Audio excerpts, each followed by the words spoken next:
Hey man, you want some buds? So I got some good buds here, man. Because in today's video, I'm looking at the Sivga M200 earbuds. Let's get it.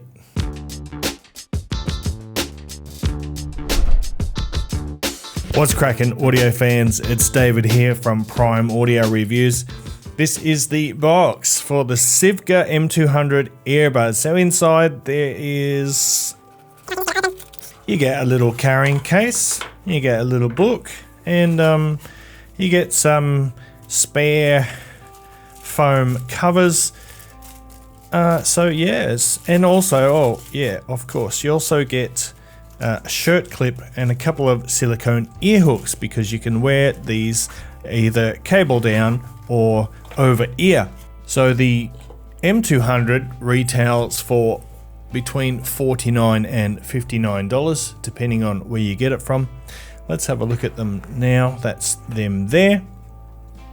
Inside you get a 15.4mm dynamic driver, and as you can see, they are made of aluminum for those US folks.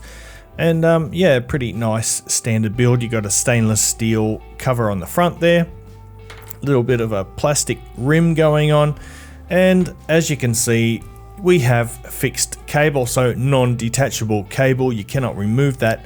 That is probably really the only con for these earbuds, so a bit of a spoiler there. But yeah, the cable can't be removed, but it is a nice silver-plated copper cable. You might notice here as well, we've got an inline microphone. So that's a bit of a rarity these days, so I'm sure a lot of people will appreciate that. You can make calls easily on this one. And check out the strain relief on the cable here at the plug at the termination. That's pretty sweet, eh? But yeah, in terms of build, it's pretty good. So standard earbuds, they are very comfortable, and they fit in my ears nicely. I normally wear them with the foam covers, but I took them off for the video and for some photographs. So let's get right into it and talk about how the M200 sounds. Now, of course, being an earbud, we can't really talk about the sound without mentioning the sound stage. And if you've used these before, you know what I'm talking about. Not these, I mean earbuds like this before. They are more akin to having speakers strapped onto your ears, or perhaps a better analogy would be open back headphones. So you get this open back sensation, which creates a very large, expansive sound stage, and it also has very little noise isolation. So you're moving throughout the world and the music sort of wraps around you. It's a bit different, a different experience from wearing in-ear monitors. But these do have a very great soundstage, nice and wide, pretty good depth. Actually, the imaging is very good, considering the size of the stage, the density of the center image, and the imaging quality is actually really good. But in terms of tonality, the M200 here has a warm presentation, with a focus on the mid-bass and the lower mid-range. But the star of the show here is the mid-range, which has an inviting and natural quality. In terms of bass, the mid-bass is boosted, giving the M200 fairly meaty, punchy lows.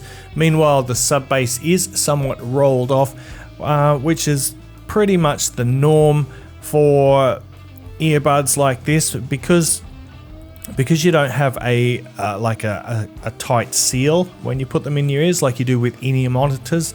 If you are familiar with in-ear monitors, you know that without a good seal, you get very little bass response. So it's similar with earbuds.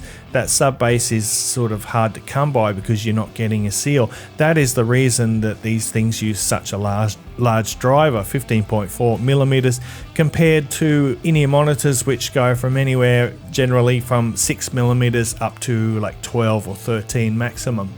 But the bass extension is good. It does produce the notes down low, but you get a fairly light rumble in terms of sub-bass. Needless to say, bass heads may be left wanting unless it's mid-bass impact that you crave. However, the tone of the bass is pleasing, as is the balance that it strikes with the mids and the treble. There's ample warmth in the mids without making them too thick. Some of this is carried over from the upper bass, but there's minimal bass bleeding into the middle bands. Vocals are rich and full-bodied. Instruments sound clean and textured, but most importantly, they sound really natural.